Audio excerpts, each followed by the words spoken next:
থাকতেন, কেষ্টদা ননিদা থাকতেন। তখন ঠাকুর ওদেরকে এমনি খুব ক্যাজুয়ালি জিজ্ঞেস করলেন, এই যে আমি এত কিছু বলি, আমি এত কিছু করি, আমি যে এত মানে অনেক কিছু নিয়ে আলোচনা করছি, এত বাণী করছি, কার জন্য করছি? আমি যে এত কিছু এখানে এসে এটা নিয়ে বিভিন্ন প্রসঙ্গে আলোচনা করছি, এটা আমি কার জন্য করছি? তখন কেষ্টদা বললেন কি, আগে আপনি তো পুরো যাতে সংসারে সবাই, পৃথিবীর সবাই যাতে মঙ্গল হয়, পৃথিবীর সবাই যাতে ভালো করে থাকে, বাঁচা করার পথে চলে, ওটার জন্য করছি। তখন ঠাকুরের খুব একটা আমার উত্তরটা খুব একটা ঠাকুরের পোষালো না। তারপর অন্যান্য যারা ছিলেন ওনারা কেউ কেউ বললেন কি না, আপনি শুধু পৃথিবী না, পুরো বিশ্ব ব্রহ্মাণ্ডের জন্য, সবার মঙ্গলের জন্য, সবাই যাতে ভালো করে থাকতে পারে, ওই জন্য আপনি এত কিছু বলছেন, এত কিছু বানিয়ে দিচ্ছেন। ঠাকুরের সেই উত্তরটাও খুব একটা ভালো লাগলো না। তখন সামনে দিয়ে শ্রী পর্দা পৃথ্বীদেব উনি হেঁটে হেঁটে আসছিলেন।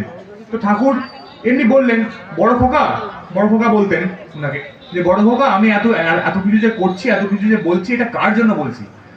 তখন তিনি বললেন, আগে আপনি আমার জন্য বলছেন।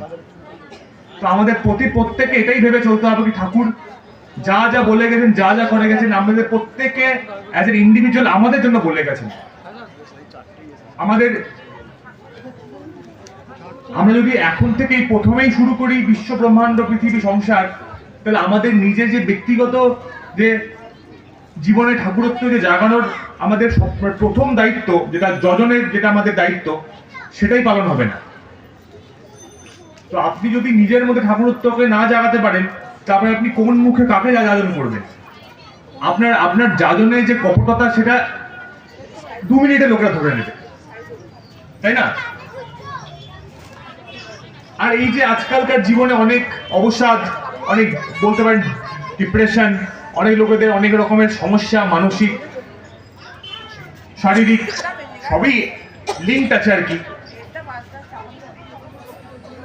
কিন্তু এটাকেই আমাদের, যখন আমাদেরকে ডিল করতে হবে, এটাকে আপনি যদি পুরো সমস্যাটাকে গড়ভাবে দেখেন, তাহলে আপনার মনে হবে এটা বিশাল বড় সমস্যা। যদি আপনি মাউন্ট এভারেস্টকে, যে বিশাল একটা বড় পাহাড়, মোটামুটি 8,000 মিটারের ওপরে, 28,000 ফিট, যদি সেটাকে আপনি নিচ থেকে দেখেন, তাহলে মনে হবে কি না, এটাকে কেউ চড়তে পারবে না, এটা চড়া অসম্ভব। কিন্তু যদি আপনি সেটাই মাউন্ট এভারেস্টের বেস ক্যাম্প থেকে দেখেন, তাহলে মনে হবে কি না, বেস ক্যাম্প আছে, আরো 4টে ক্যাম্প আছে, তার উপরেই মাউন্ট এভারেস্টের পিক। বেস ক্যাম্পের পরে ক্যাম্প 1, ক্যাম্প 1 থেকে ক্যাম্প 2, ক্যাম্প 2 থেকে ক্যাম্প 3, ক্যাম্প 3 থেকে ক্যাম্প 4, তারপরে পিক।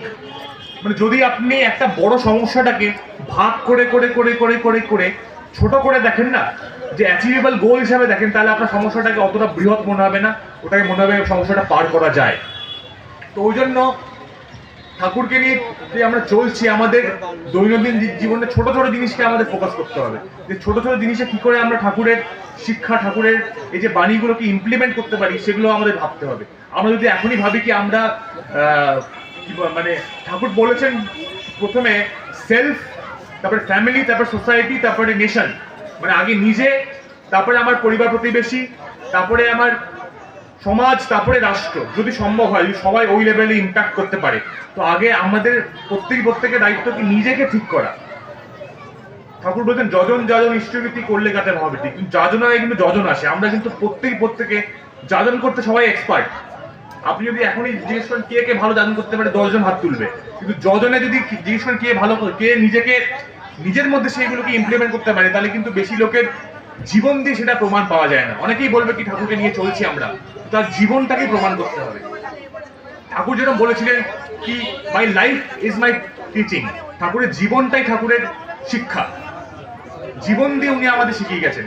তো ওটাই আমাদেরও কাজ কি, শুধু উৎসবে আসছি, সৎসঙ্গে আসছি, ভজন কীর্তন করছি, আলোচনা করছি, শুধু শুনে বাড়ি চলে যাচ্ছি, বাড়ি গিয়ে আমরা বিরিয়ানি খাচ্ছি, বাড়ি গিয়ে আমরা পরনিন্দা পরচর্চা করছি, বাড়ি গিয়ে আমরা প্রত্যেকটা ঠাকুরের যে প্রিন্সিপাল, প্রত্যেকটা ঠাকুরের যে শিক্ষা, সেইগুলোকে উল্লঙ্ঘন করছি, এটা করে তো কোনো লাভই হবে না।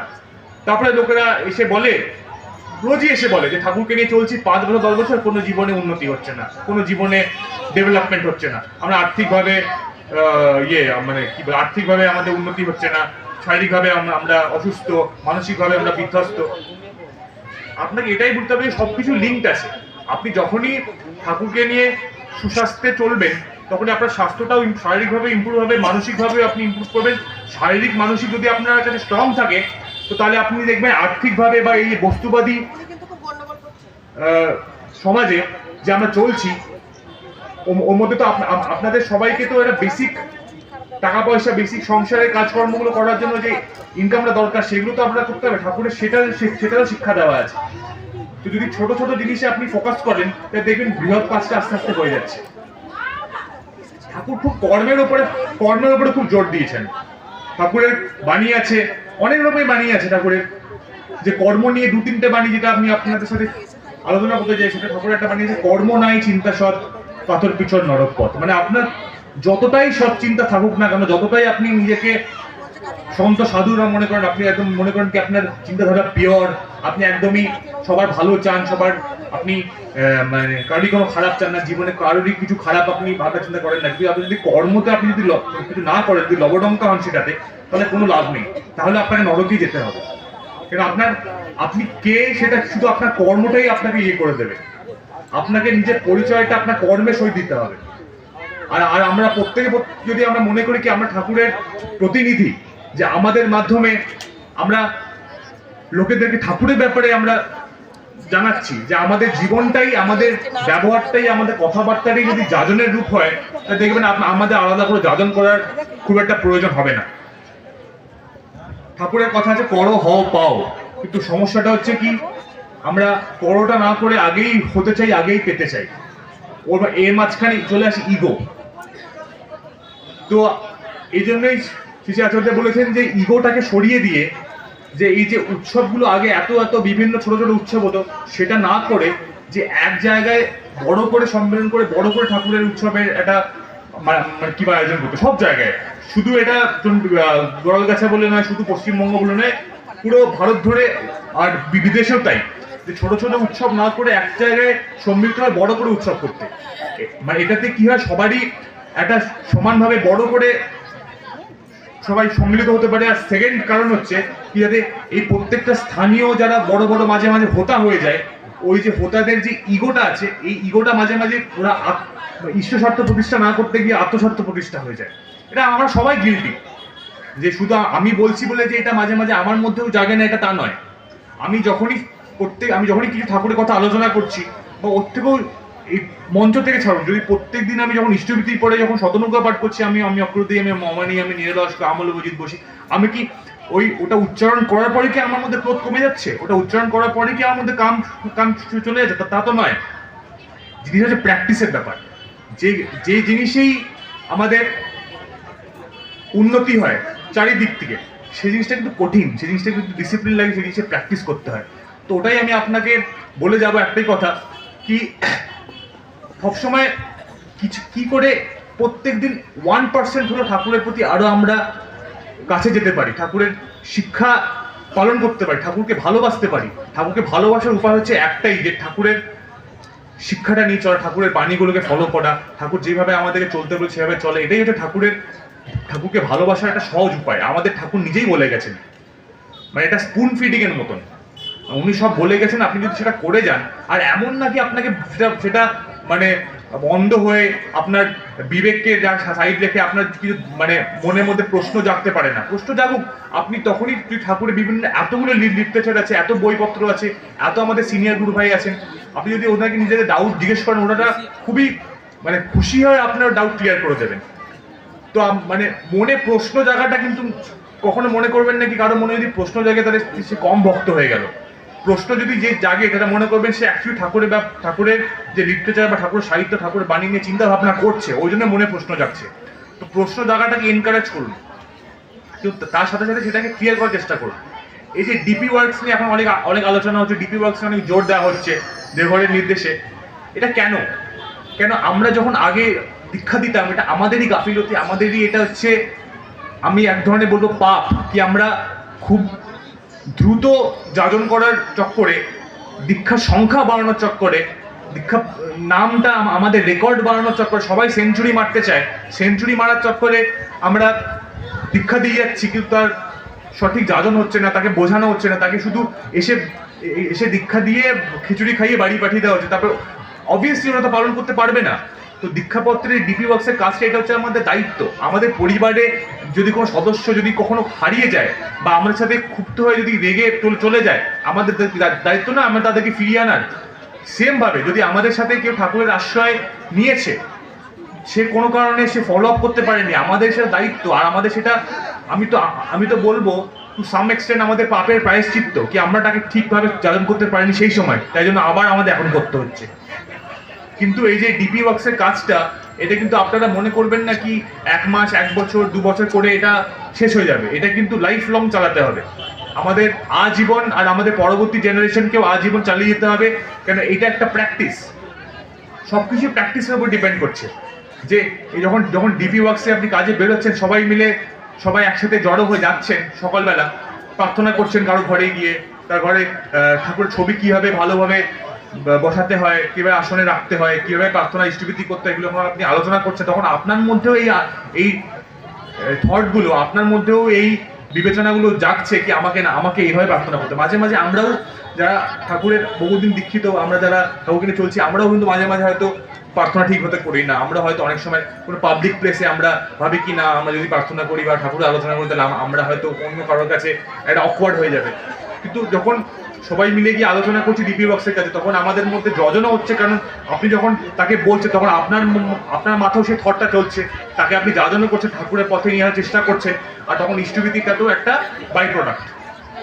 তো এটাই বলে আমি ঠিক করব কি আপনারা সকলেই চেষ্টা করুন কি শুধু সৎসঙ্গ মন্দির উৎসব নয়, প্রত্যেকজন নিজের দৈনন্দিন জীবনে যখন সে যে স্কুলে যায় সে স্কুলে গিয়ে, যে কলেজে যায় সে কলেজে গিয়ে, যে অফিসে যায় সে অফিসে গিয়ে, প্রত্যেকটা ছোট ছোট কাজে, প্রত্যেকটা ছোট ছোট বাক্যতে, প্রত্যেকটা ছোট ছোট ব্যবহারে, কর্মে যাতে ঠাকুরত্ব আমরা সবার মধ্যে দেখতে পাই। এটাই আমাদের কর্তব্য, এটাই আমাদের আশীর্বাদ কি আমরা প্রত্যেকেই ঠাকুরের প্রতিনিধি। কেন আমাদের কিন্তু একটা জিনিস মনে রাখতে হবে কি আমাদের ব্যবহারে, আমাদের কর্মে কিন্তু ঠাকুরকে রিপ্রেজেন্ট করা হচ্ছে। তো আমাদের নিজের নিন্দা, নিজের অপমান আমরা সহ্য করতে পারবো, ঠাকুরের অপমান সহ্য করতে পারবো না। একটা ছোট ঘটনা বলে আমি শেষ করি, যে ঠাকুর তো বলেছেন মানুষ আপন, টাকা পর যত পারিস মানুষ ধর, কি মানুষকে ভালোবাসতে হবে। ভালোবাসাটা যে কত বড় একটা পাওয়ার, কত বড় যে মানুষকে কনভার্ট করে ফেলে, এটা হচ্ছে মানে একটা আপনাকে এক্সাম্পল দিয়ে, একটা উদাহরণ দিয়ে আপনাকে বোঝাচ্ছি। তখন ঠাকুরের মহাপ্রয়াণের পরেই এটা সম্ভবত 1970-75 দিকে, তখন বড়দা ঠাকুরবাড়ি নাটমন্ডলে বলা শুরু করলেন। তখন একদিন হঠাৎ করে ওনার ঘড়িটা চুরি হয়ে গেল। একদিন শিশি বর্দার ঘড়ি চুরি হয়ে গেল। কেউ কিন্তু দেখতে পারেনি, কেউ জানতে পারেনি কি চুরি হয়েছে, বা কে যে চুরি করে সেটাও কেউ বুঝতে পারেনি। মানে শিশি বর্দা তো অনেক লোকেই তার সঙ্গ করে চলতেন, কেউ কিন্তু যে অ্যাকচুয়ালি চুরি করেছে বা চুরি আদৌ হয়েছে কিনা সেটা কিন্তু কেউ বুঝতে পারেনি। তো শিশি বর্দা কিন্তু মোটামুটি ওটা বুঝে গেছিলেন যে ঘড়ি চুরি হয়েছে আর কে চুরি করতে পারে। তো কাউকে কিচ্ছু না বলে তার পরের দিন অন্য কাউকে দিয়ে বললেন কি অমুক ব্যক্তিকে আমার কাছে ডেকে পাঠাও। আর কোইন্সিডেন্টলি অমুক ব্যক্তিটাই কিন্তু অ্যাকচুয়ালি চোরটা ছিল, যে ঘড়িটা চুরি করেছিল। কিন্তু শিশি বর্দা কিন্তু কাউকে জানাননি যে আমার ঘড়িটা চুরি করে নিয়ে চলে গেছে। তার পরের দিন তাকে এমনি ডাকলেন যে শিশি বর্দা ডেকেছেন, তুই চলে আয়। আষ্টমীর একটা লোক ছিল। তো সে তো একদম ভয়ে থরথর করে কাঁপছে যে কি করে মানে উনি কি করে বুঝলেন আমি তো এরকম ভাবে করছি, আমি কি করে যাবো, কি করে ফেস করবো, মানে আমি ধরা পড়ে গেছি কিনা, আমাকে কি মারধর করা হবে কিনা, আমাকে পুলিশের কাছে দেওয়া হবে কিনা। তো থরথর করে সেই লোকটা গেল শিশি বর্দার কাছে। যখনই সেই লোকটা শিশি বর্দার কাছে আসলে প্রণাম করলো, তখন শিশি বর্দা তার পকেট থেকে আরেকটা ঘড়ি বার করে তাকে দিয়ে দিলেন। তখন শিশি বর্দা তাকে বললেন যে আমার মনে হলো কি তোর একটা ঘড়ির দরকার, তাই তোকে একটা ঘড়ি আমি দিলাম। সে কিন্তু একটা ঘড়ি অলরেডি চুরি করে ফেলেছে, তাও তাকে এমনি খুবই সহজভাবে তাকে বললেন কি আমার মনে হলো তোর ঘড়িটা ভালো লাগবে, তোর ঘড়িটা দরকার, তাই জন্য তোকে এই ঘড়িটা আমি উপহার হিসেবে দিলাম। তখন সেই লোকটা হরহর করে সে কাঁদতে লাগলো কি আপনি কি করে বুঝতে পারলেন যে মানে আমার মহা পাপ হয়ে গেছে, আমি এটা করেছি। সে নিজে কনফেস করলো, সেটাও প্রাইভেটে, কিন্তু মানে যাতে ওই লোকটা যাতে সবার সামনে যাতে অপদস্থ না হয়, অপমানিত না হয়, যাতে চোর লাঞ্ছন না খায়, তার জন্য প্রাইভেটে এনে তিনি কিন্তু এটা করলেন। সবার সাথে আমাদের মানে এটাই ভাবতে হবে যে সবাই আমাদের গুরু ভাই সবাই আমাদের ঠাকুরের সন্তান। আমরা আমাদের পরিবার এইভাবেই আমাদের পরিবার সৃষ্টি হচ্ছে, ঠাকুরকে নিয়ে চলছি, এই জন্যই আমরা একই পরিবার সদস্য। তো কাউকে লেবেল করা, যে কাউকে বলে কি না এ বাজে, এ চোর, এ ডাকাত, এ খারাপ, এর অহংকার আছে, এইটা কিন্তু যদি আপনি কাউকে বলছেন অহংকার, তার মানে আপনার মধ্যে অহংকার আছে, আপনি কে তাকে জাজ করার, তাই না? ওই জন্য এরম ভাবে কাউকে খারাপ বলে তাকে এড়িয়ে চলাটা কিন্তু ইজি, এটা হচ্ছে সহজ পথ। কি এসে বাজে, একে বাদ দিয়ে চললাম, কিন্তু তাকে অ্যাকচুয়ালি তাকে নিয়ে চলা আর তাকে আবার ঠাকুরমুখী করা, তাকে দিয়েও ঠাকুরের কাজটা আদায় করে নেওয়া, সেটাই হচ্ছে প্রকৃতপক্ষে আর্ট। আর এটাই আমাদের শিক্ষাকে কি করে আমরা সেটাই করতে হবে। আমাদের ঠাকুরের জগতে প্রত্যেকের জন্য একটা রোল আছে, যেরকম একটা সাধারণ মানুষেরও রোল আছে, একটা বড় নেতা মন্ত্রীরও রোল আছে, যেমন একটা সহজ সরল মানুষের রোল আছে, সেরকম একটা ট্যারা ব্যক্তিরও রোল আছে। মানে একটা সহজ সরল মানুষ যে কাজ করতে পারবে না, একটা ট্যারা ব্যক্তি সেই কাজ কিন্তু বার করে নেবে। কিন্তু আপনাকে কিভাবে তার সাথে কাজটা আদায় করে নিতে হবে ঠাকুরের কাজটা, সেটা হচ্ছে আপনার ট্যালেন্ট। তো এইটা বলি আমি শেষ করবো, যাতে আমরা সবাইকে নিয়ে চলতে পারি, ঠাকুরের কাজের মাঝখানে, ইষ্ট স্বার্থ প্রতিষ্ঠার মাঝখানে যাতে আত্মস্বার্থ প্রতিষ্ঠা, যাতে ইগোটা না চলে আসে, এটাই বলে আমি শেষ করবো। জয় গুরু। তালি মারবেন না। জয় গুরু। সত্যি আমরা অভিভূত হলাম, উদ্বুদ্ধ হলাম, প্রেরণা পেলাম আগামী দিনে ইষ্টপথে চলার জন্যে। এক অমূল্য সম্পদ আমরা এখান থেকে আহরণ করলাম।